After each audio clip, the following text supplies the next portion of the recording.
अब क्या आ गया, प्रश्न आता है कि जैसे ये भी धर्म करते हैं, गुरु बना नहीं रखे और बना रखे हैं तो नकली बना रखे हैं, उनसे कोई लाभ नहीं होगा। और फिर उनसे भी लाभ होता है, कैसे? और फिर ये भी कहते हैं कि जैसे कर्म करोगे फल तो मिलेगा ही मिलेगा, अवश्य मिलेगा। जैसे आप देखते हो एक कुत्ता बैठा है गाड़ी में, एक कुत्ता गाड़ी में बैठा है, मनुष्य उसका ड्राइवर है और वो बैठा पछली सीट पे और खिड़की में गन्नू मुंह काट के देख रहा है ना सैर सपट्टे से खूब। अब उस कुत्ते के रहने का एक अलग से रूम, उस रूम में एसी लगे होते हैं आजकल, और महीने में एक बार दो बार जो है ना वेटरनरी सर्जन उसकी जांच करने आता है डॉक्टर, और सुंदर शोधित उसको जल और शोधित उसको आहार मिलता है, और उसका रहता कोठी में, और ड्राइवर उसका मनुष्य है आज के दिन। तो उस पुण्यात्मा ने कभी मनमुखी ये दान धर्म किए थे, उन दान धर्मों का फल उसको कुत्ते की योनि में मिल गया।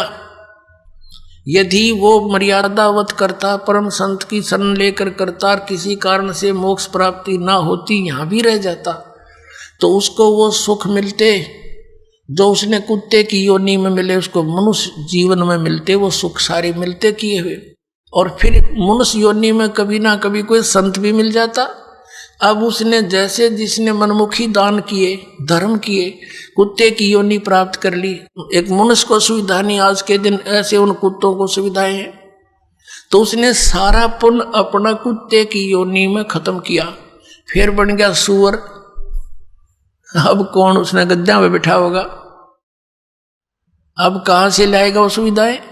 तो इस प्रकार ये जो किया हुआ कर्म तो मिलेगा ही मिलेगा, लेकिन जो गुरु के बिना दान करते हैं वो इसलिए यूजलेस है, उसने तो जीवन नाश कर लिया।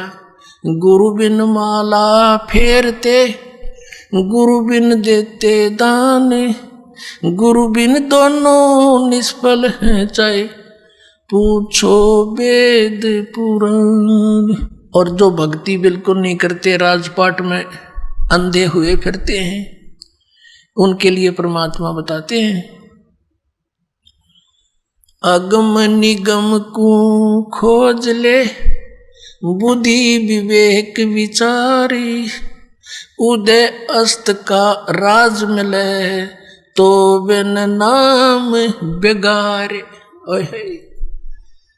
पुण्यात्माओं, आप इस मार्ग से परिचित हो जाओ शीघ्र से शीघ्र, नहीं तो आपका अनमोल जीवन नाश हो रहा है काल की भूल भुलैया में। परमात्मा कहते हैं झूठे सुख को सुख कहे, यू मान रहा मन मोद, यो सकल जबीना काल का, कुछ मुख में कुछ कोद।